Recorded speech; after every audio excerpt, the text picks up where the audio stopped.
నుండి అయ్యగారు పరిచయం అయినాక ఈ గుడికి ఇంత ఇంత కొద్దిగా నేను కష్టపడుతుంటే అయ్యగారు వెనుక ఉండి నడిపిస్తుండు. అయ్యగారు ద్వారానే ఈ మందిరం ఇట్లా ప్రతిష్టాపన చేయడం జరిగింది. గుడి ఇట్లా కార్యక్రమం కూడా ఒక కార్యక్రమం చేస్తామంటే దానికి సహకారం చేసి అయ్యగారు నువ్వు ముందుకు అడిగి వెనక్కి వేయకంటానని ముందుకు చెప్పినందుకు ఈ కార్యక్రమం సాగుతుంది.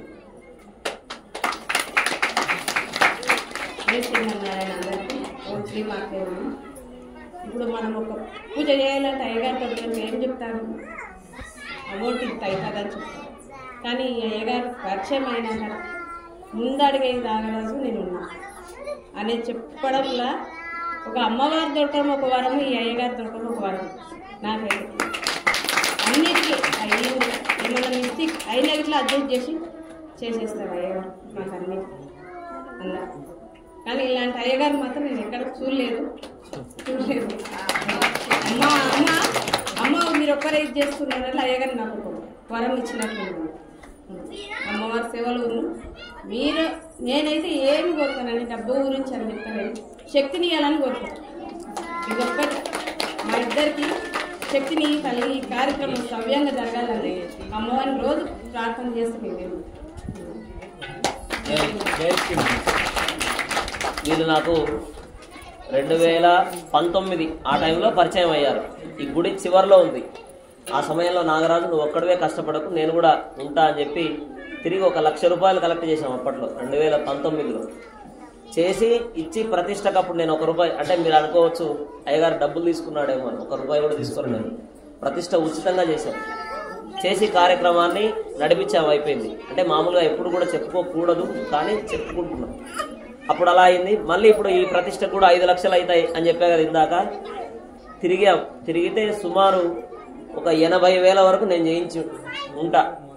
అంటే మనకు తెలిసిన వాళ్ళే, అంటే నేనే నా చేతి గుండా ఇవ్వలేదు, ఇలా చెప్పడం వల్ల. పారుపల్లి గ్రామానికి వెళ్తే అక్కడ ఒక 20-30 దాకా ఇచ్చారు.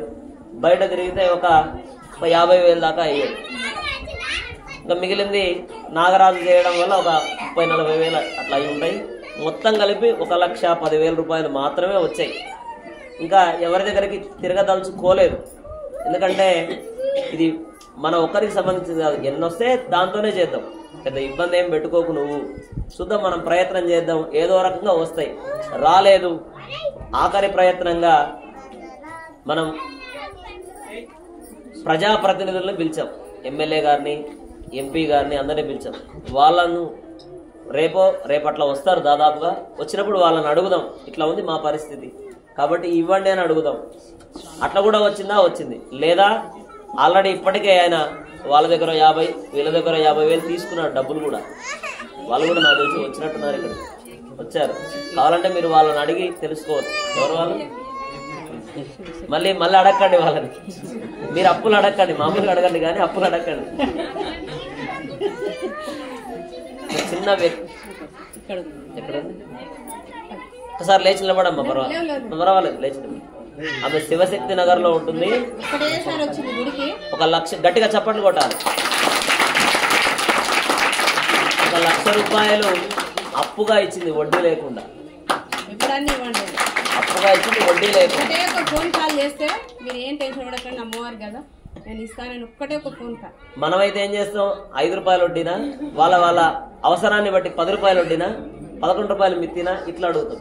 కానీ ఏమొద్దు, 1 లక్ష రూపాయలు మీరు ఎప్పుడన్నా ఇవ్వండి అని చెప్పి ఆమె ఆలయ ఖర్చుల నిమిత్తం ఇచ్చింది. అలాంటి వ్యక్తులు ఉండడం, దొరకడం కూడా చాలా చాలా అదృష్టం. ఆమె వెండి చెంబు ఇచ్చినాగా ఒకసారి ఆమె లేచినప్పుడు లేండి పర్వాలేదు. మన ఆలయానికి గంగాళం ఇచ్చింది, వెండి చెంబు. ఆమె చూడండి ఎట్లా కనిపిస్తుంది, కోటేశ్వర్లాగా కనిపిస్తుందా?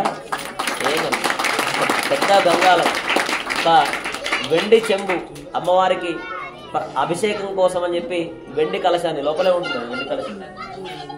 మనమైతే ఇంత ఇస్తాం, ఇంత మంచి కలశాన్ని ఇచ్చింది అమ్మవారి అభిషేకం నిమిత్తం.